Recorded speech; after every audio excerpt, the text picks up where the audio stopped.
Alright, there you are. Okay. So, we've got a blind back, which basically means that instead of going out to the left when I'm getting ready to back up, I'm actually going to be coming from the right. Okay, so you'll see it once we get out there. The main reason why it's like that, obviously, is you can't really see what you're doing. So it can be a little difficult. I've got a lot of room back there. So when I'm coming back, this is the trailer. When I'm coming back, I can't see over here on this side, right? Because my truck is over here. So I can't see what's over here on this side, and I can't really see what's over here on that side as well, basically on both sides, okay? So I have the benefit of room on this one. Normally what I would be doing is avoiding the blind back as much as I can. It makes sense a little bit more once you see it if you've never really encountered something like this before.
had plenty of room, so I wasn't really worried about knocking anything, but wanted to see what it looks like from this side of things. The reason why they got the blind back is because you can't see it on the driver's side. Anyway, we'll go over here. Remember what we do. Get away from you. Okay, cool. This is gonna be good. Alright. Stay right there.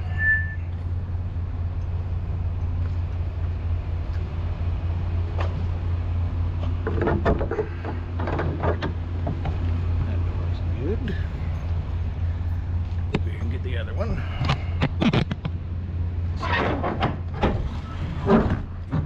Don't move.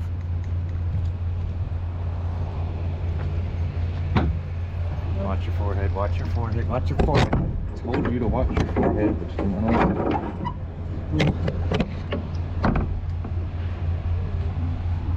Now you're gonna have to watch your language. Let's get that locked in a little better. There we go. Now, next thing we gotta do.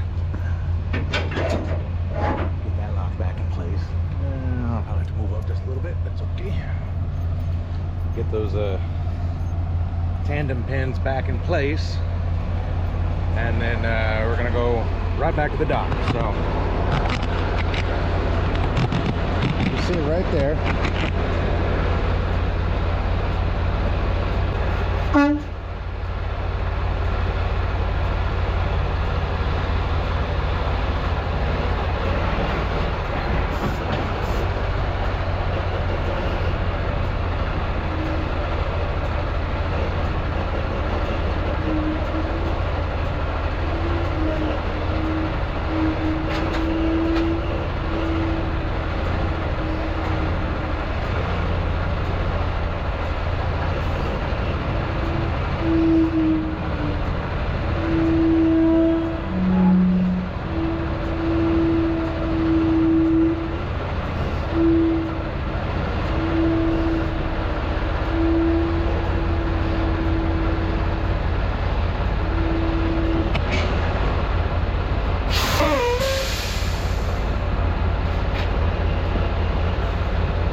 kingpin. I knew it was locked in. I just wanted to double check on it. So go sit in the AC. I'll be back in a little bit.